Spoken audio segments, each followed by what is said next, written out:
नमस्कार, स्वागत आहे तुमचे आरव आणि मम्मास किचन मध्ये। तर आज आपण पाहणार आहोत साऊथ इंडियन स्टाईल सांबारची रेसिपी। तर हे सांबार आहे ते तुम्ही इडली, डोसा, उत्तप्पा, आप्पे या सगळ्या साऊथ इंडियन डिशेस सोबत तुम्ही बनवू शकता। अतिशय सोप्या पद्धतीने सांबार घरच्या घरी कसा बनवायचा ते आज आपण इथे पाहणार आहोत। चला तर पुढे आता आपण रेसिपीला सुरुवात करूयात। तर त्यासाठी इथे मी काही भाज्या घेतलेल्या आहेत। त्यामध्ये आहे शेवग्याची शेंग, वांग, भेंडी, टोमॅटो, 2 लाल मिरच्या, भोपळा आणि तुरीची डाळ मी इथे 1 वाटी घेतलेली आहे। ही तुरीची डाळ आहे ती घरची आहे, बिना पॉलिशची आहे। तिचा सांबार आहे तो अगदी मस्त चवीला छान लागतो। तर तिचंच तुम्हाला आज मी इथे सांबार बनवून दाखवणार आहे। तर पहिल्यांदा आपण डाळ आहे ती शिजवून घेणार आहोत कुकरला 5 ते 6 शिट्ट्या घेऊन। त्यासाठी स्वच्छ धुवून मी डाळ इथे घेतलेली आहे। त्यामध्ये पाणी घालून चिमूटभर मी इथे हळद आणि मीठ घातलेलं आहे। आता आपण 5 ते 6 शिट्ट्या घेऊन ही डाळ शिजवून घेणार आहोत। डाळ शिजते तोपर्यंत आपण भाजी शिजवून घेऊया। त्यासाठी भाजीच्या फोडणीसाठी कढईमध्ये मी 2 पळ्या तेलामध्ये चिमूटभर हिंग घातलेला आहे, मोहरी घालायची आहे, अर्धा चमचा मोहरी, अर्धा चमचा जिरे घालायचं आहे, लाल मिरची घालायची आहे, कढीपत्ता घालायचा आहे। मस्त अशी फोडणी तडतडून द्यायची आहे। फोडणी तडतडली की आपल्याला त्यामध्ये 1 कांदा घालायचा आहे। कांदा मी असा उभा पातळ कापून घेतलेला आहे, तुम्ही ते बघू शकता। अशा प्रकारे आपल्याला हा कांदा कापून घ्यायचा आहे। कांदा मस्त सोनेरी रंग येईपर्यंत छान असा परतून घ्यायचा आहे। मस्त असा कांदा परतून झाला की आपल्याला त्यामध्ये टोमॅटो घालायचा आहे बारीक चिरून।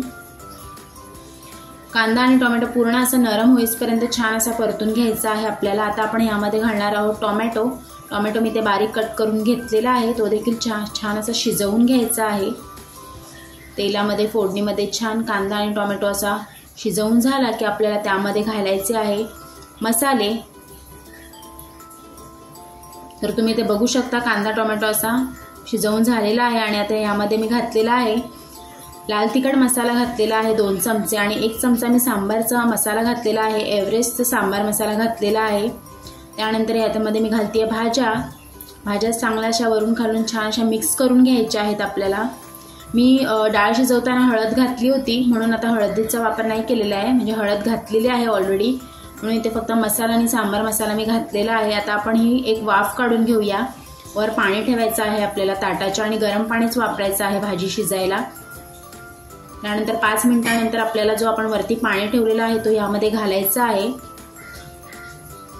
आणि भाजी आहे ती छान अशी शिजवून घ्यायची आहे। चवीपुरतं मीठ घातलेलं आहे मी, मीठ पण आपण ऑलरेडी घातलं होतं डाळीमध्ये, म्हणून शक्यतो असं थोडं टेस्ट करूनच घालायचं आहे आपल्याला।